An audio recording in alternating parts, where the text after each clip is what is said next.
Antonio Escotado es un intelectual español, dos cosas que están muy mal vistas, ser intelectual y ser español, que acaba de producir, acaba de culminar una obra intelectual que no tiene precedentes ni en España ni en el mundo, el tercer tomo que empezó con este de Los enemigos del comercio, que es una historia moral de la propiedad. Podríamos decir más bien, empezó siendo una historia moral de la propiedad privada y ha acabado siendo una historia moral de los enemigos de la propiedad.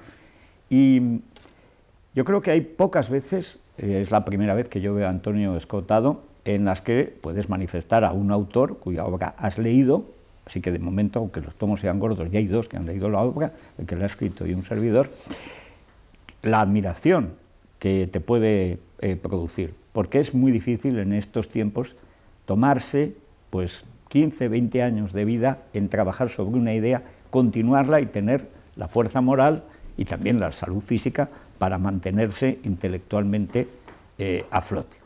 Antonio, enhorabuena por este tercer tomo, creo que es el más denso de los tres, pero sobre todo por haber acometido esta tarea casi quijotesca, descomunal, que empezaste para aclararte las ideas. Yo querría que, antes de zambullirnos por temas en los tres tomos de esta obra, me contaras cómo fue esa caída, digamos, del caballo, ese damasco que en tu caso fue en Tailandia, leyendo a Menger, al padre de la escuela austríaca. Y tú cuentas en tu libro que yo venía de una juventud muy roja, y tal, católica y roja, que creo que es lo normal en un español que piensa, y te tropiezas con una frase acerca de que el monopolio es la tendencia natural del humano, que la civilización es asegurar el comercio. ¿Qué sospecha tenías tú antes de esa frase? Pues siempre las frases cristalizan, digamos, un presentimiento. ¿Y por qué pensaste que tenías que hacer la historia de los enemigos del comercio? Porque me había... También esto es un poco reiterativo, lo he dicho más de una vez, le había perdido el respeto a mi vida y a la ajena. Aquel mundo tan absurdo de los años 70, que fue el florecimiento universal del terrorismo. El 50 o el 70% de la prensa mundial estaba a favor de Brigadas Rojas, de la Baader-Meinhof, ya luego de Montoneros, de Sendero Luminoso. Siempre del Che Guevara. Del Che Guevara, por supuesto. Entonces digo, pero bueno, ¿cómo es posible que yo haya despreciado tanto, no ya mi vida, que ya más o menos tengo derecho a arriesgarla, pero pensar seriamente que puedo afectar por la violencia la vida ajena? O sea, ¿cómo puedo seguir pensando en el derecho de conquista? Cuando el único derecho que hay es el derecho de contratos, el derecho de acuerdos libres de la voluntad. Y entonces digo, Dios mío, ¿pero por qué? ¿Por qué me he equivocado tanto si sigo siendo el mismo tío? O sea, si pienso lo mismo, además, pues, envejecemos, tenemos 80 años y en el fondo no hemos cambiado un ápice en nuestros sentimientos, en nuestra forma de entender la vida. Pero Antonio, hay una cuestión moral que a mí me cuesta explicársela a mis hijos y supongo que a ti, naturalmente a los tuyos, que es que el mismo principio que te lleva a lo absurdo, si mantienes el principio, luego te saca también de lo absurdo. Eso es el libro de la coherencia, claro, eso claro. Digamos es la base de la lógica aristotélica. Sí, a mí no hay manera de que mis hijos entiendan que si yo leí La madre de Gorky y pensé que tenía que ser comunista, aunque había perdido la fe, porque a los pobres hay que ayudarlos, hasta entender que a los pobres, como se les ayuda, es con lo contrario del comunismo, claro, precisamente con la propiedad y tal, cosa que yo sabía, porque era pobre y sabía que todos los pobres aman la propiedad, claro. Pero entras en un mundo intelectual de frases hechas, de ideas preconcebidas, por eso es tan importante esta obra tuya y bueno, y espero que a partir de ahora, por lo menos la gente que sigue Libertad Digital y es radio, pues la vayan leyendo. Vamos a empezar, si te parece, cronológicamente. Tú dices que Ciro el Grande es quizá el fundador de los derechos humanos, el gran emperador, el primero que da libertad a cada persona de creer lo que quiera, de comerciar y de moverse libremente por su imperio, que era enorme. Claro, es que digamos que el cristianismo ha difundido la idea de que la esclavitud había sido lo eterno y que solo al llegar Jesús empezó a moderarse la esclavitud, y aquí cuento con alto grado de detalle. Sí, señor. Como todo eso es una película que no tiene fundamento. O sea que en realidad cuando Ciro hace ese edicto prohibiendo la esclavitud, lo que hace es prohibir una novedad en sus inmensos dominios, y es decir, esa novedad que están lanzando los asirios y los espartanos. Sí. Y luego también hay unos belicosos señores ahí en la península itálica que también quieren esa novedad. En Roma, en la primitiva. Sí, en Roma. Pero, Antonio, Ciro, que naturalmente no se estudia en las escuelas, a diferencia de Atenas, por ejemplo, que sí, se supone, bueno, se estudiaba antes, cuando se estudiaba filosofía, pero tú haces en la primera parte de este tomo, el tomo primero, cuando es todavía historia de las ideas sobre la propiedad privada, la contraposición de Atenas y Esparta. Sí. Atenas, un núcleo de ciudades unidas por el comercio que necesitan la democracia y que gracias a la democracia armada consigue derrotar a todas las demás. Sin embargo, al norte Esparta, que es una especie de cuartel manicomial, mantiene una fascinación como modelo político que, sin embargo, nunca ha tenido Atenas. Nunca. ¿Y eso a qué se debe? Es asombroso. Por ejemplo, los espartanos decían que eran unos afeminados, los atenienses, y sin embargo Aristóteles en la política dice: no hay mujer más casquivana que la espartana. Eran muy disolutas, sí. Es la más disoluta de todas. ¿Sí? Bueno, por la cantidad de gays que había en los cuarteles. Claro, porque es que tenían que dormir en el cuartel, comer en el cuartel, tenían que fingir un asalto y violación de sus propias esposas, los espartanos. Era todo un mundo extraño. Como y todo lo que patético enfático lo llamo yo en el libro, donde como prerromántico, pero anticipando. Pero al mismo tiempo basado en una fuente muy turbia, porque Licurgo, que es como el primer, digamos, Stalin de la historia, en realidad todo viene de un trocito de Plutarco. Sí, sí. Y eso es todo lo que hay. Es decir, tampoco tenemos una historia de Esparta que no tenía leyes escritas, que no tuvo historia y por lo tanto no sabemos nada de ello. No, prácticamente prohibía la escritura, prohibía el dinero útil. Acuérdate, eran doblones de hierro. De hierro que no servían para nada. No, que nadie aceptaba. O sea, decía: aquí te pago con eso. Y dice: sí, tu padre va a aceptar este. Bueno, esa fascinación, o sea, tú explicas muy bien cómo en Atenas primero se van creando las condiciones de lo que entendemos por democracia, incluyendo naturalmente la demagogia, porque cuando se apela a la masa actúa como la masa, que no es tampoco el individuo. No, acuérdate las barbaridades que cuenta Aristóteles, las cosas que hicieron los aristócratas expulsados cuando volvieron, las cosas que hicieron los demagogos cuando se instauraron. O sea, barbaridades muy parecidas al terror rojo o a lo que pudo suceder en la Revolución Francesa.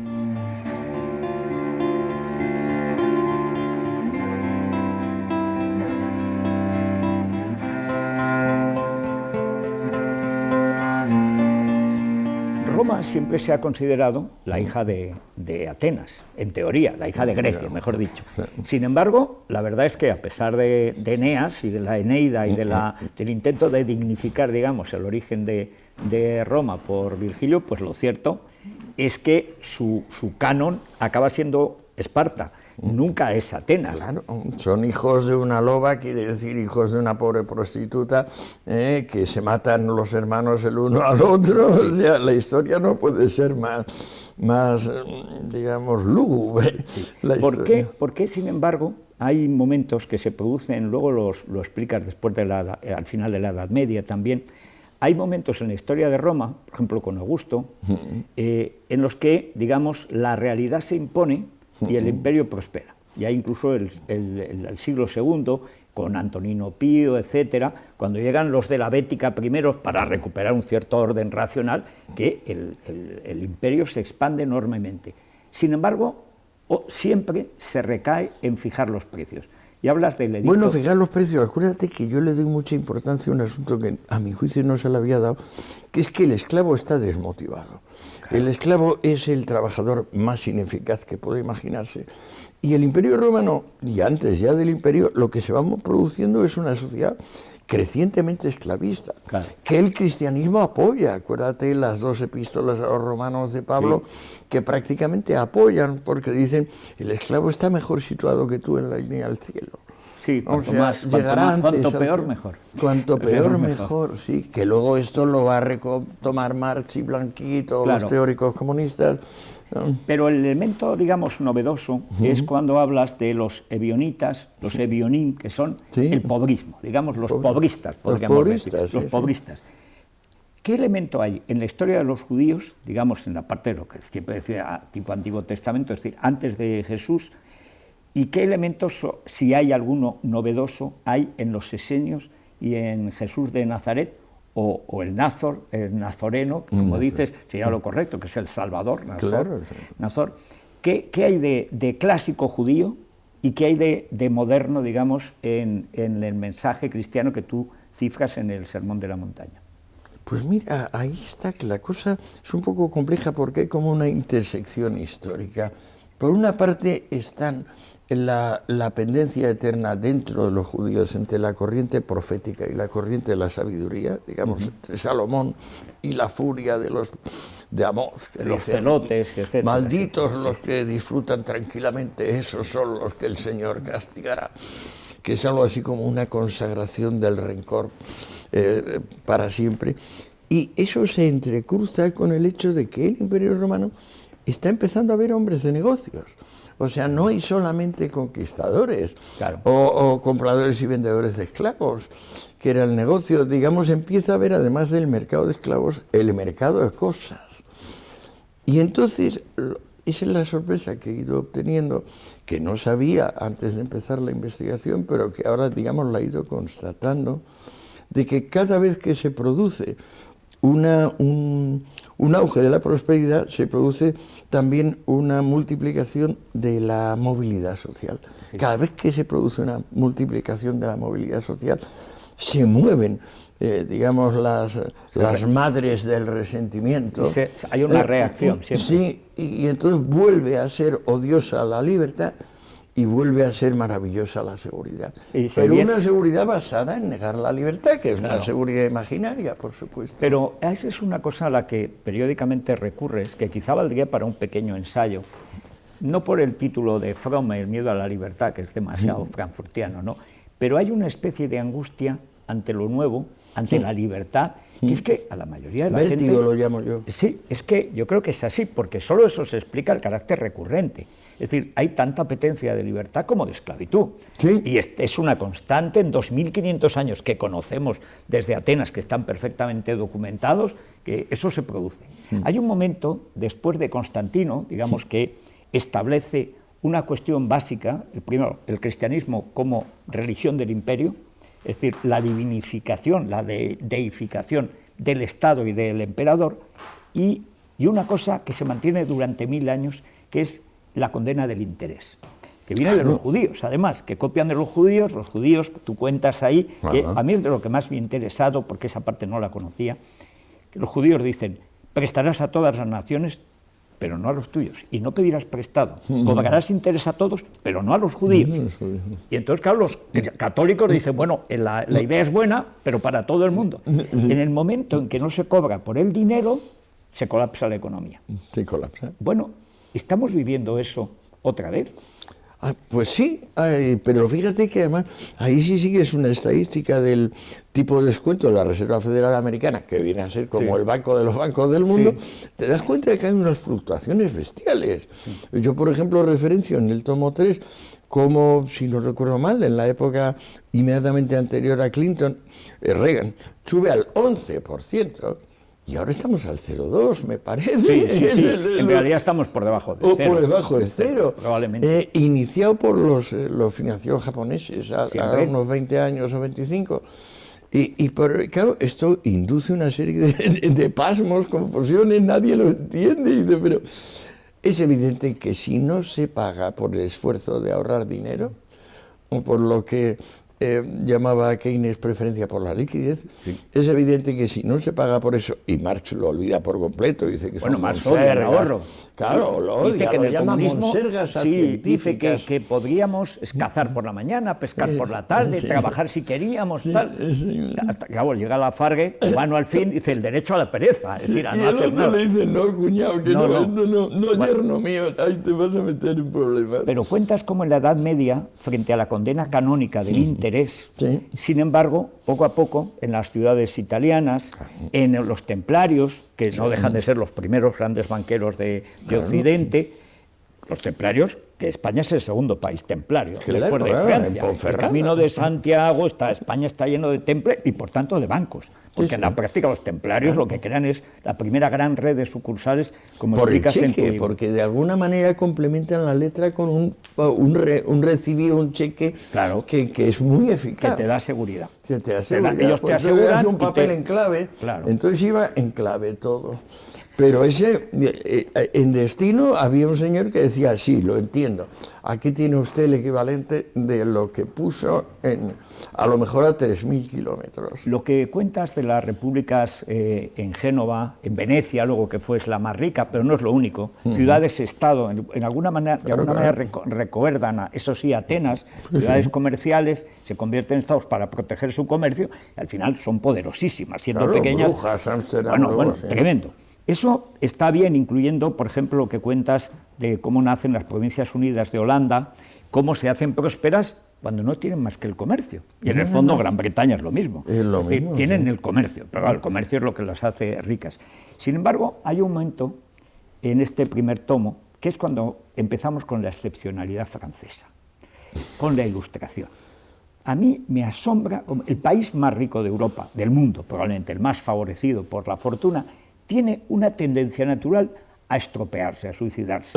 Es decir, ¿cuál es la cara y cruz de la Ilustración? Porque la Ilustración tiene muy buena prensa y, sin embargo, de ahí viene el terror, en buena parte. Rousseau, etcétera, es el padre de todo el terrorismo moderno de Estado. Sí, Rousseau, vamos. Bueno, actualizando. El Marqués de Sade, vamos a ponerle el origen de la Ilustración francesa, es el Marqués de Sade. Bien, ¿por qué crees que se produce, que cuentas, ese cambio de la Convención, de la Declaración de Derechos del Hombre de Francia, que es un modelo, que sirve para hoy, es perfecto, y en 3 años están atentando contra lo que han votado los mismos y están degollándose unos a otros, pero además con una ferocidad implacable? Total. Y la Convención resulta que antes de convocarse las elecciones han excluido a 9/10 partes de las ternas que se han propuesto para la votación pública. Y no, ahí ha habido un par de suertes, que es que mataron a Marat y mataron a Robespierre. Si no llegan a matar a esos dos, Dios sabe lo que hubiera pasado, ¿eh? Bueno, hay una cosa curiosa y es cómo reproduce eso, cómo se carga la Convención, el terror, que es lo que hace Lenin luego, siglo y pico después, con la Asamblea Constituyente y con el gobierno provisional, el golpe de octubre. Pero si tuvieras que hacer ahora, por terminar el primer tomo, un balance de los equívocos de la Ilustración, ¿cuáles serían?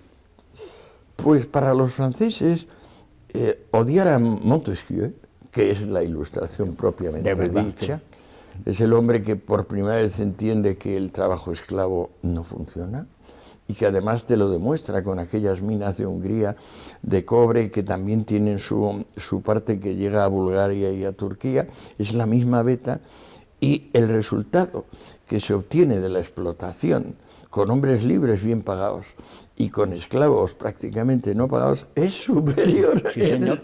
Más que lo demuestra. Eso, que lo refiere Smith en La riqueza de las naciones, pues yo diría que es el comienzo de la Ilustración propiamente dicha. Y sin embargo, para los franceses, eso no, eso es anglofilia, tontería, banalidad, y hay que atenerse, pues eso, a Rousseau, al Marqués de Sade, a los filósofos, los tipo D'Holbach o Helvecio, que son o unos vanos o unos analfabetos. O sea, del terror de Robespierre y tal, pasamos al primer comunista profesional, que es Babeuf, Gracchus Babeuf, digamos, por terminar este primer tomo. La verdad es que en la Liga de los Iguales ya está todo el terror soviético, ya está. Además, casi textualmente podían firmarlo Trotsky, Lenin, Stalin, etc. ¿Por qué está tan completo desde el principio, digamos, el comunismo del terror? ¿Por qué ya es tan completo? ¿Es un fruto del terror o es fruto de toda esa tradición que vas intentando encontrar como un hilo de Ariadna, pero negro? O sea, lo segundo, claramente. O sea, acuérdate que es el abate Morelli, el que escribe ese librito, ese de la naturaleza, ese folleto del Código de la Naturaleza. Y dice, ahí empiezan los primeros disparates que tú dices, no son disparates, es otra vez el Apocalipsis, la epístola de Santiago, acuérdate, la epístola de Santiago dice, ricos, dice, llega el momento esperado, vuestra ropa está rodeada de polillas, habéis engordado para el día de la matanza. De la gran matanza, sí, como la matanza del cerdo. Claro, hasta que viene Lutero, claro, y dice, esto no forma parte de la Biblia. Esta epístola y el Apocalipsis tampoco. Con lo cual requiere un cierto coraje, pero claro, resulta que Trento, en la Contrarreforma, le da la razón. O sea, bueno, una cosa, por terminar esta parte, que haces, pero apuntas solo. Yo creo que valdría la pena si lo hicieran los enemigos del comercio en la historia de España, porque ha habido amigos y enemigos del comercio. El único país que tiene una experiencia global de la inflación es España, claro. Sobre todo la Corona de Castilla. Y la Escuela de Salamanca nace, primero, de una voluntad cristiana de ayudar realmente a los pobres, esto la familia, digamos, de Juan de Mariana, que viene ya de Vides, pero sobre todo... Y las casas. Yo en eso de las casas no estoy de acuerdo, pero bueno. No, pero las casas, digamos, es que ya es un publicista. Pero bueno, es un victimista total, las casas. Pero en cambio tú citas Azpilicueta, el Tratado de las Usuras, que es el primero que reivindica el dinero es una mercancía y hay que pagarlo. Luis de Molina, Tomás de Mercado. Esta gente que ha vivido la inflación justifica hasta el regicidio cuando dice el príncipe que bastardea la moneda le está robando en sus bolsillos a los pobres. Pero eso lo dicen las casas también. También, claro, pero es que eso te lo defiende teológicamente la Escuela de Salamanca en pleno imperio, cuando es la famosa disputa de las casas que van ante Carlos V, etcétera, para discutir la naturaleza humana de los indios o no, etcétera. Los indios son humanos, los negros no, pues porque es lo que estaba establecido entonces. Pero lo curioso es que esos amigos del comercio una y otra vez tropiezan, no sé si es con un canon, porque tan canon podría haber sido Tomás de Mercado como lo contrario, ¿no? No, es que es una maravilla. En ese sentido es que aparece la teoría cuantitativa del dinero con Azpilicueta, aunque más o menos se habla de que Bodino por aquella época también estaba escribiendo sobre lo mismo. Son los primeros hombres que ponen, digamos, prosaísmo a la consideración de las cosas, es decir, que no se atienen al deber ser, sino que miran qué son las cosas, que parece ser lo único que deberíamos hacer todos para no meternos en problemas horrendos. Bueno, esa humildad del teólogo es rara, ¿eh?